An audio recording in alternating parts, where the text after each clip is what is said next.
On your Friday episode of Locked On Raptors, it's Toxic Positivity Friday, and ahead of a massive game in the Tank Derby, I'll tell you how I learned to stop worrying and learn to embrace the 6 to 10 range in the 2025 draft.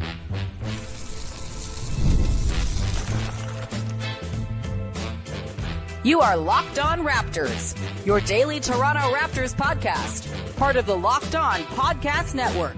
Your team every day. Hey,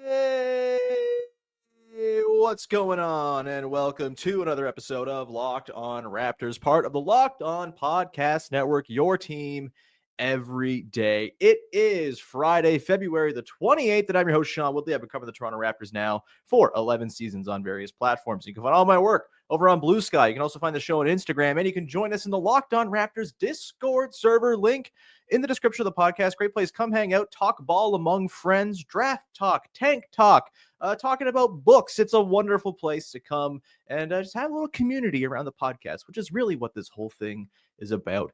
Anyway, also you can go and subscribe to the daily and free Locked On Raptors newsletter. 5 days a week, you get words from this guy into your inbox for free, sent to you. It's wonderful. You can also read Katie Heindel 4 times a week on the League at Large. You get Michael Shear every Thursday, basketball, poetry, breakdowns. It's a wonderful thing, and it costs the low, low price of On the House. So please go subscribe if you haven't yet. It makes me feel real good and warm inside, okay? Today's show is brought to you by friends over at FanDuel. Right now, new customers can get $150 in bonus bets if your first $5 bet wins. And we are off and running here on your Toxic Positivity Friday edition of Locked On Raptors, where we put up the blinders to all the things going wrong in the world of Raptors basketball and talk about only the good stuff, the stuff that's given us hope, optimism, all of that. And on today's show, we're going to get into a couple guys in the 6 to 10 range of the NBA draft. We're going to talk about Derik Queen, the big man out of Maryland, and Trey Johnson, the dude who's on a heater right now for Texas, the scoring guard from the Longhorns. We will get into those guys, a little read on what types of players they are and where they might fit in with the Raptors should they be drafting in the range where these guys are projected to go. But off the top, we got to talk about the Tank Derby as it sits right now, because tonight is kind of the beginning of the Raptors' very easy end of the schedule and the sort of constant watch of where the standings sit, where they fall in the lottery odds. They play the Chicago Bulls tonight, who to me right now are the team that is kind of representing the floor of where the Raptors could fall or climb, however you look at it, in the standings, in the lottery standings, whatever it is. Right now, the Chicago Bulls, who occupy 10th place in the very good, very loaded Eastern Conference at 23-36. They have lost 8 of their last 10. They're not a very good basketball team. They are 23-36. They have 5 more wins in the bank than the Toronto Raptors do. And that, to me, feels like about as low as the Raptors could sink in the lottery standings to number 8. They get into that 10 spot in the play-in, probably lose in the play-in, although there's the disaster scenario where they accidentally win 2 games in the play-in on the road and then get waxed by the Cavs in the first round. Yeah, you probably don't want that as far as like the longer-term health and picture of the team, as much as it might be fun in the moment. As someone who has embraced the notion that this is just a year to be opportunistic and tank when you can, I don't want to see that happen necessarily. But I don't think it's going to. The Bulls, if the Raptors lose tonight, hand over the Bulls a victory. Scotty Barnes is probably not going to play in this one again. He's questionable. I would imagine the Raptors will be pretty careful with him and not rush him back with the hip thing he's dealing with on top of all the other knocks he's taken over the last couple of weeks here. If they lose this game, that puts a pretty nice little cushion between them and the Chicago Bulls and might honestly keep them from falling all the way to 8th in the lottery standings when all is said and done. The Bulls clearly are not really trying. They've won some games here and there. They beat the hell out of the Sixers, who are also very bad and have also lost 9 of their last 10 and are bearing down quickly on the Raptors. They have 20 wins. The Raptors have 18. That one's going to be one to watch. But yeah, the Bulls, this is a big one for the tank. All that said, I do think, as much as I think it would be great for the Raptors to stay exactly where they are in the lottery standings, they're probably not getting any worse. The New Orleans Pelicans, maybe they've won 3 in a row. Maybe they'll make a push here to push the Raptors to 4th in the lottery odds as they rack up some wins here with a team that in theory is pretty talented when they're fully healthy. But I think 5th is kind of the best you can hope for as it stands right now. And as much as that would be great, you want that. It optimizes the odds and everything. It makes this season of being really bad a little bit more worth it because you optimize your chance of going high and you limit the chance that you're going to fall further in the draft lottery than you want to. I am at the point where there are so many factors outside of the team's control.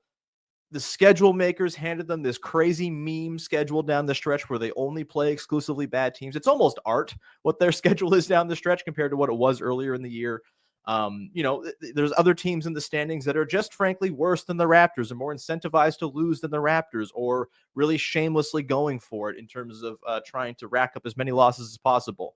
Like the Raptors could try extremely hard and still not get there and still be a team that falls to 6, 7, or potentially as low as 8th in the lottery odds. And look, that would hurt their sort of chances of getting the windfall that is a number 1 or 2 pick in this draft. I do think Cooper Flagg, Dylan Harper, legitimate difference makers who, if you drop into this team right away, totally blow the ceiling off of this whole thing. No doubt about it. It would be awesome to get either one of those guys. They're unlikely to get them no matter where they finish. Even if they were the worst team in the NBA, odds are they're not getting one of those two guys because we live in a flattened lottery world. But even with that, I just think it's okay to not live and die with every single loss or win for the rest of the season because of all the things that are out of their control, because the lottery itself is wildly out of their control and inherently stacked against them.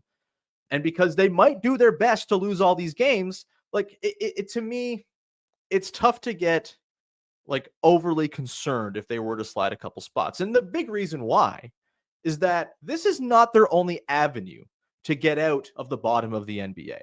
They've already done a lot of their early work on improving their station for next season with the Brandon Ingram trade. And yes, we still have to see it play out on the floor.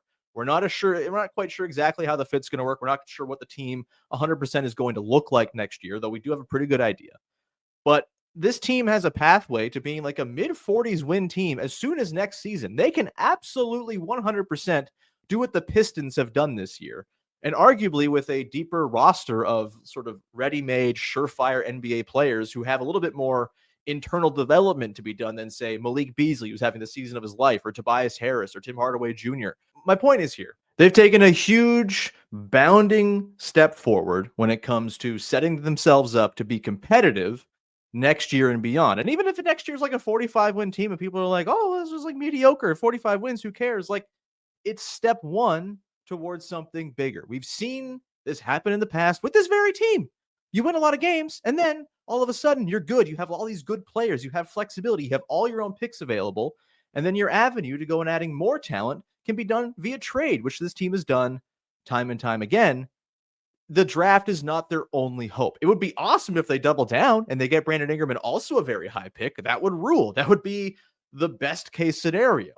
Best case scenarios don't often happen in a thing where in a world where there's this little control over the things that happen. So you hope for the best, prepare for the worst. And preparing for the worst here for the Raptors was, let's get a guy in who gives us a leg up going into next year to be competitive, to kind of make something of what we have here, figure out what we have in Scotty Barnes, Emmanuel Quickley, RJ Barrett, play them in competitive games, see what we have in our young guys, and then learn about them from there, and then pivot and make decisions from that set of information you gather.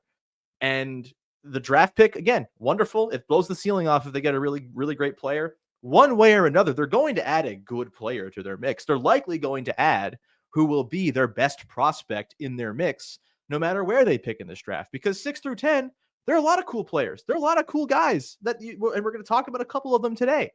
Like, this is not a you gotta win the lottery or bust situation. This is not the Jazz or the Wizards or the Nets or the Bulls where their only path to anything better than what they currently are is by getting extreme lottery luck. The Raptors, they've kind of given themselves a hedge here against bad lottery luck, a thing most bad teams either refuse to do because they want to play the waiting game, or they just don't have the wherewithal to do. They don't have the pieces. They don't have the stuff to do.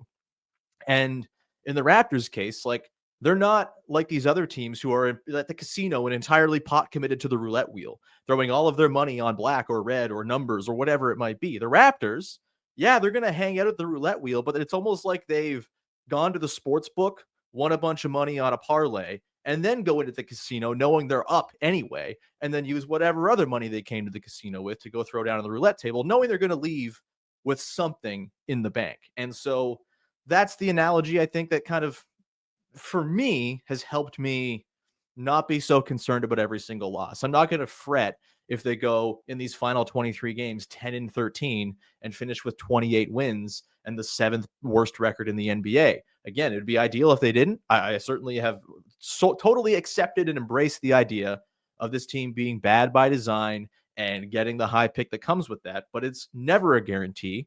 The Wizards are more likely to pick 5th than they are to pick 1st. It's just how it works. And so with all these factors out of your control, I think the Raptors were wise to give themselves something they could control, an actually talented upgrade on their roster who goes into next year as like the second best player on the team. You've paid him. There's cost certainty. You know what's going on there.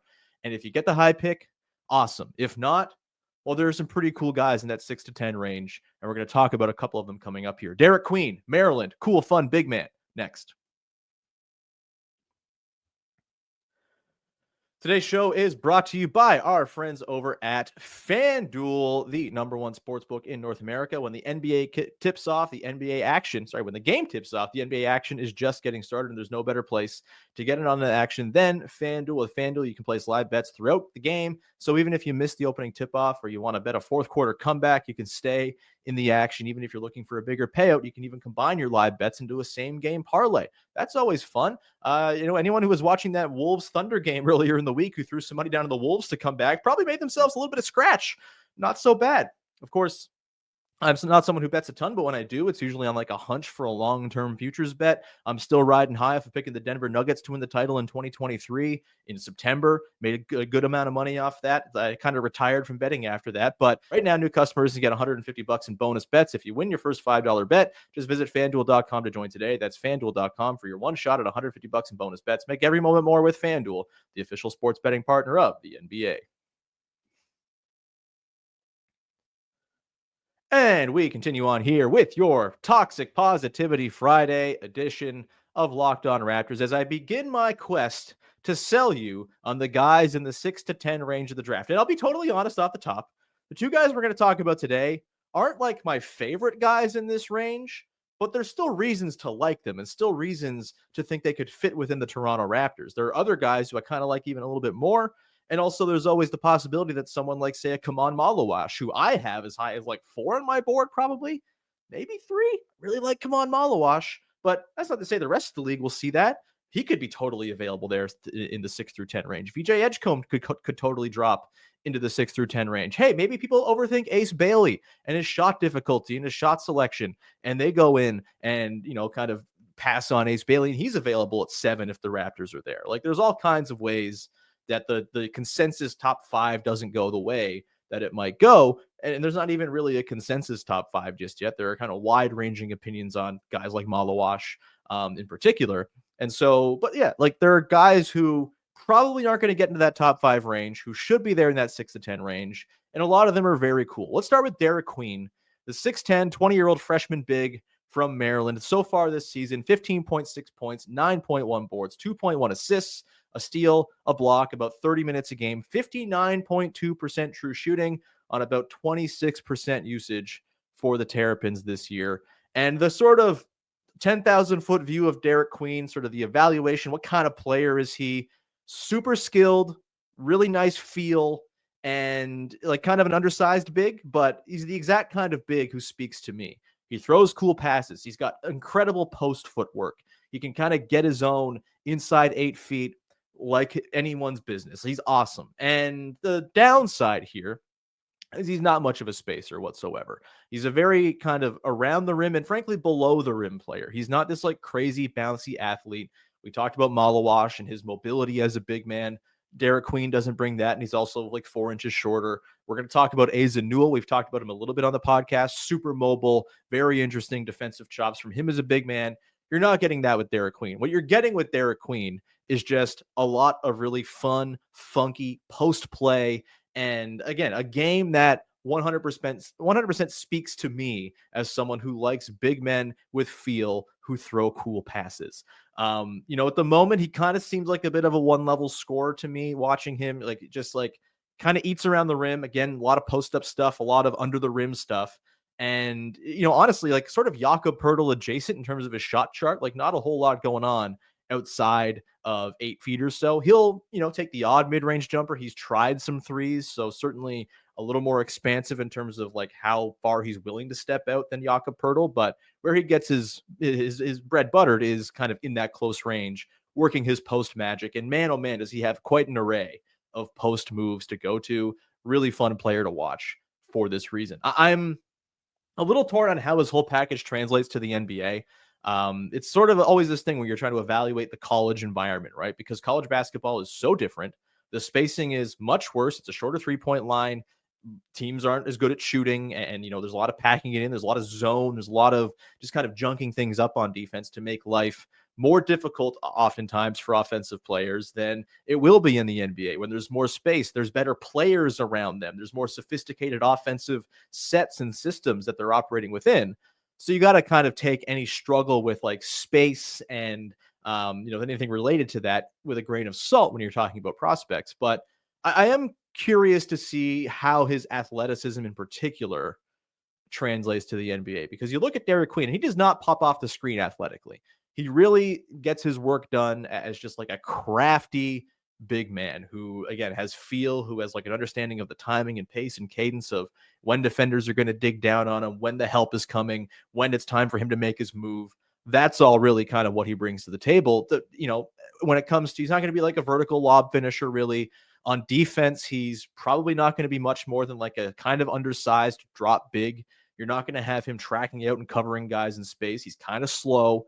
Like, there's reasons to doubt Derik Queen at the next level. But again, with more space, does his passing get unleashed a little bit more as a post player? Does he draw more double teams and create out of that? He's a very fun kind of creative passer. He's a bit turnover prone, averages more turnovers than assists right now, but he's trying stuff, which, like, I'm never going to knock a guy for, especially in college where, it's really easy to kind of just get flummoxed by the lack of space and throw things away, right? And in the NBA game, there's a little bit more room to operate, a little more, space to breathe, a little more time for you to kind of get your bearings. Obviously, the defenders are quicker and more athletic and smarter, and so that you're kind of offsetting all of that.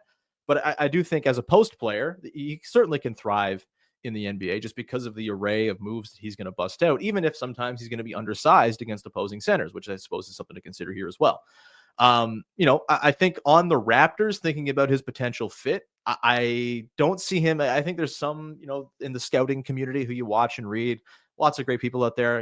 I'm a big fan of Keandre Ashley at Hoopin Elect. I love Ben Pfeiffer, Florence Ceiling, No Ceilings. They're all great. And you kind of read all of them and make an amalgamation of all of their opinions and analysis into kind of my own takeaways here. But I think, like, in terms of what his fit on the Raptors would be, he's not going to be a guy who you play with Jakob Poeltl at the 4.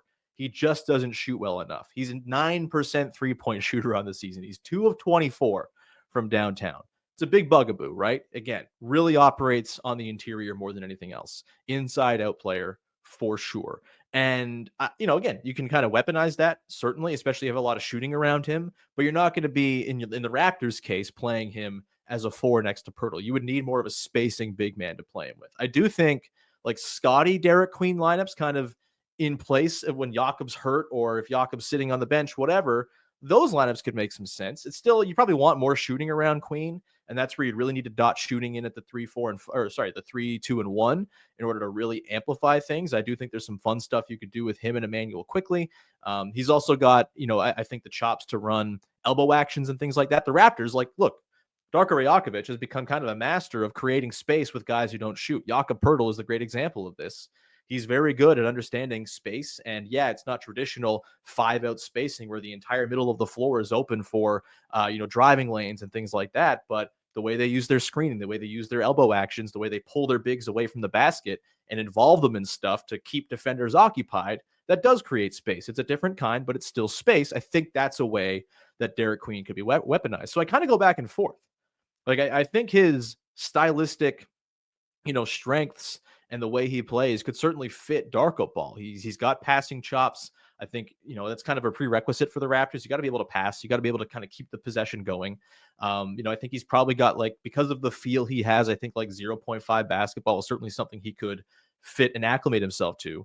But when it comes to just sort of the fit with the other guys on the team, it's a little bit more dubious. And I think if you're going for a backup big to Jakob Poeltl, either you want like crazy high upside, sort of a clear long-term succession plan, no doubt this guy's going to be the starter in a couple years type of guy, like Kaman Malawash, who I like head over heels in love with, or you want someone with a little bit more stretch, who I think maybe Asa Newell, for example, from Georgia, who we'll talk about more at length, I'm sure, sometime soon, is maybe a guy you want to bank on a little bit more with a three-point shot.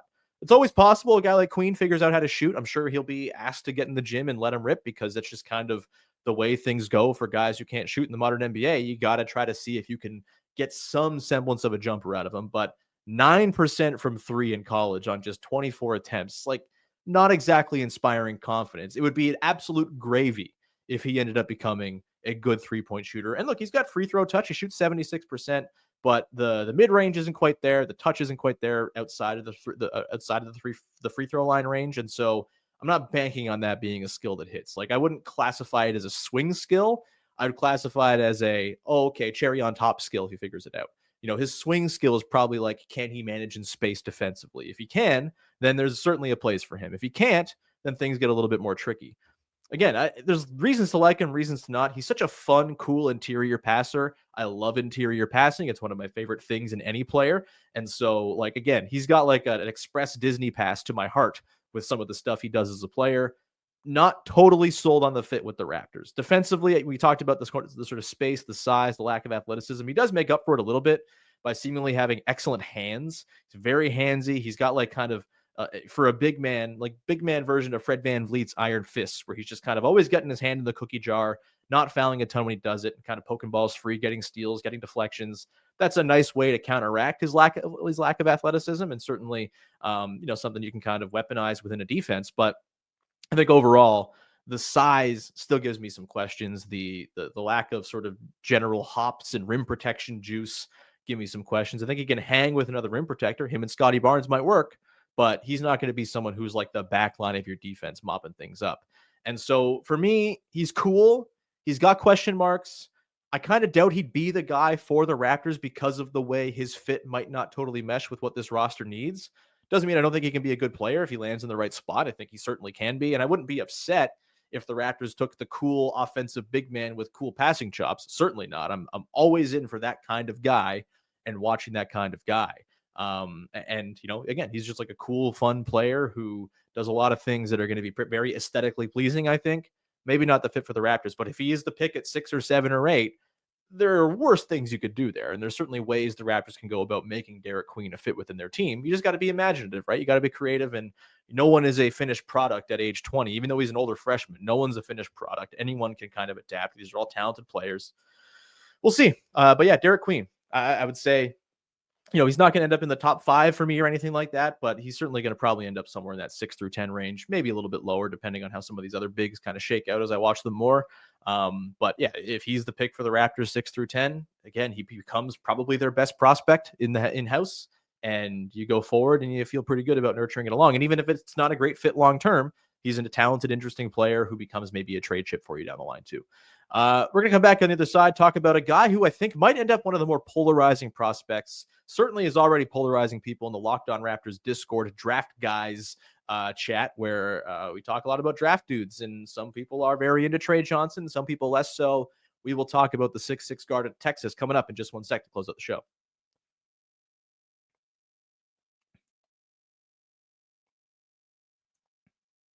Back at it here, closing things out on your Toxic Positivity Friday, telling you why the guys in the 6 to 10 range of the draft ain't nothing to sneeze at. And we'll talk about Trey Johnson next. Trey Johnson, 6'6" guard out of Texas, turns 19 next week, younger guy. So far this season for Texas, a not very good Texas team, by the way. 20.9 points, 33.1, not 30.1 rebounds, 3.1 rebounds, 2.6 assists, 0.9 steals, 0.3 blocks. Not much in terms of defensive counting stats there. 33.7 minutes a game, 57 true shooting. Not terrible for a guy who has his usage, which is north of 30%. He does a lot of work for that Texas team. And his name is kind of rising up, I think, right now, because he's been on a heater of late. Over his last 4 games, his last game, 39 points. Before that, 29, 32, 24, all on pretty good efficiency. And look, if you're someone who is hooper pilled, if you just like dudes who go get themselves buckets, Trey Johnson is a guy for you. And there are lots of hooper brained folks out there who are going to be convinced Trey Johnson is like a top 3 or 4 prospect in this draft. And I'm not here to yuck that yum. For me, not exactly my cup of tea as a player. I wish there was a little bit more sort of layers to his game, but you cannot deny the shot making prowess. If I'm going to sit here and say Ace Bailey rules because his shot making is off the charts, even though his shot chart is a little bit, I have to say the same thing about Trey Johnson. He is a lights out shooter. He's a lights out shot maker. He shoots 39% from deep on very difficult looks. He's 48.6% from 2 as a guy who doesn't really get to the rim very much. There's a lot of mid-range dependence there, and a lot of it goes down. The shot's really pretty. He's kind of got this fun little leg kick out thing. He gets a nice high release, sort of almost just like arcing over guys. We'll see. I think that might be a counter to him maybe not being the greatest athlete with not much blow-by potential. We'll get into that, but the shot-making prowess is very, very obvious, and there's a case to be made that he is going to be one of the better shooters in the draft, if not the best shooter in the draft. And I do think, as much as he's an on-ball player for Texas, there is certainly some off-ball stuff to tap into here as a movement shooter that might end up being kind of where he finds his niche in the NBA.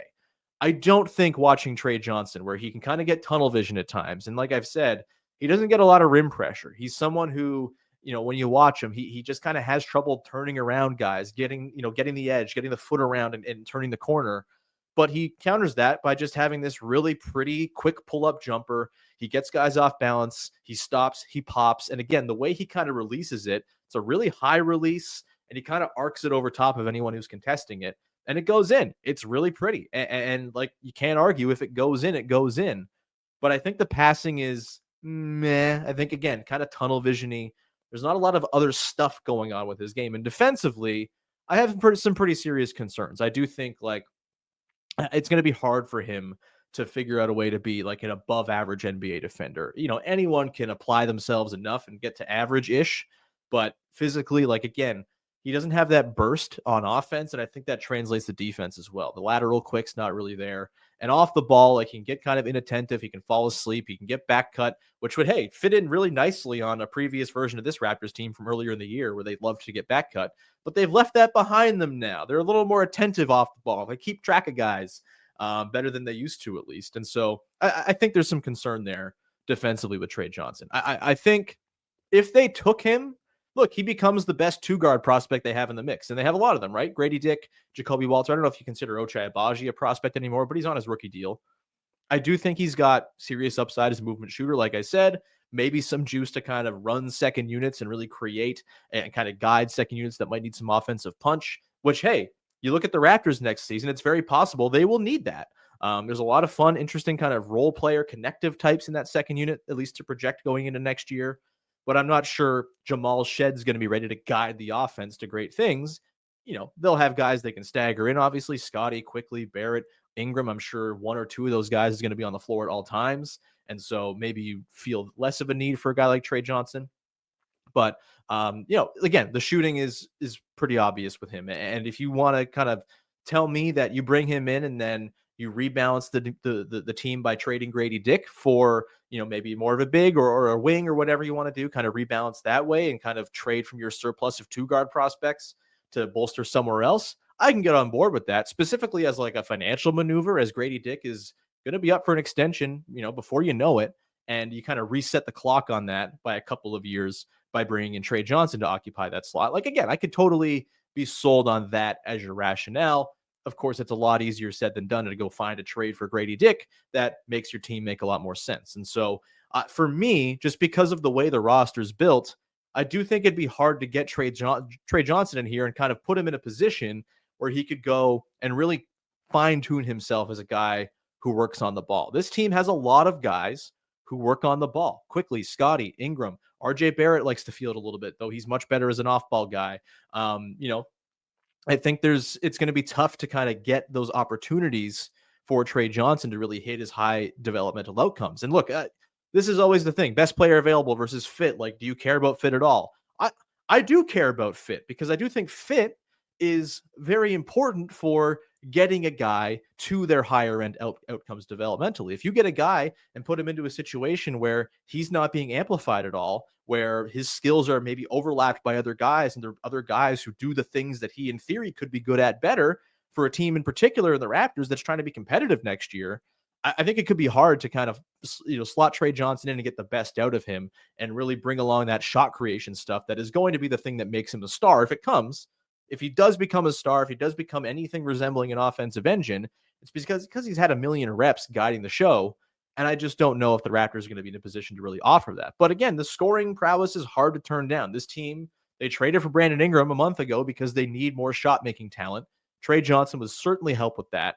The 3-point shooting juice, really hard to argue. You could totally talk me into him and Scotty Barnes having really nice chemistry. Scotty plus shooting, usually a very good combination.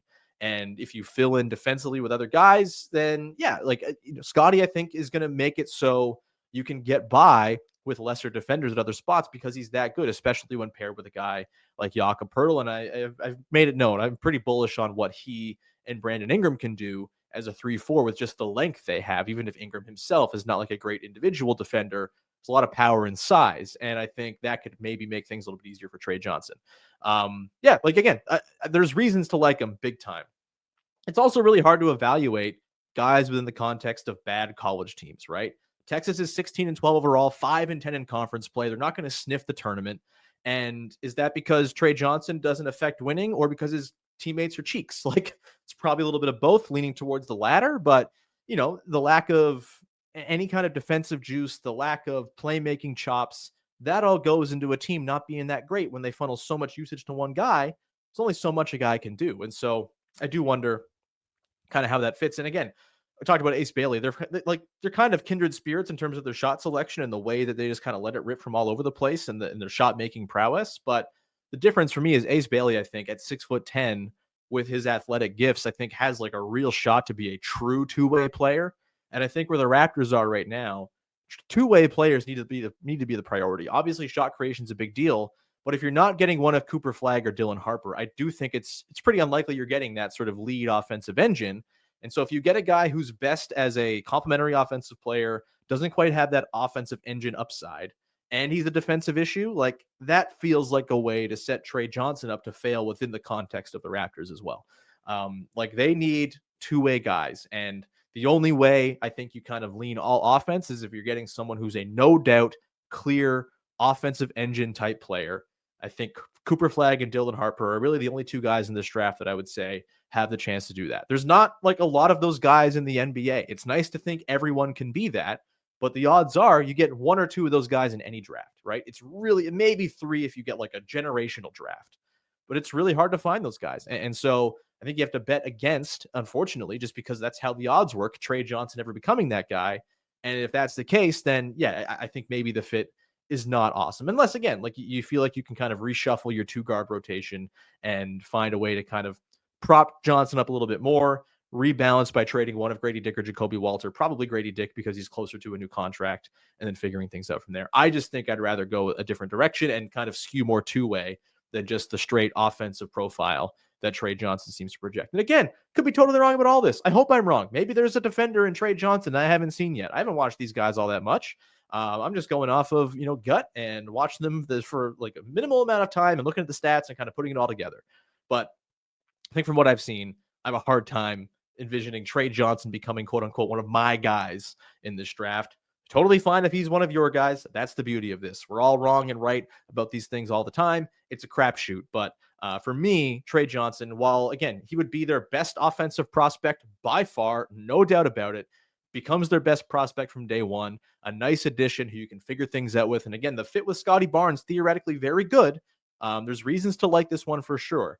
So if you're 6th or 7th or 8th and Trey Johnson's the pick, like I'm not going to be like so despondent about it. He's just not my cup of tea as a player. He's not someone who I'm like super head over heels for. I can't begrudge anyone who is, because when those shots are going down, dude's pretty electric. It's very fun. Like, having shot making prowess, it's the thing this team badly needs. And so again, 6 through 10, maybe not a collection of guys who were no doubt surefire, amazing basketball players from day one. That's really the case with anyone in the draft anyway.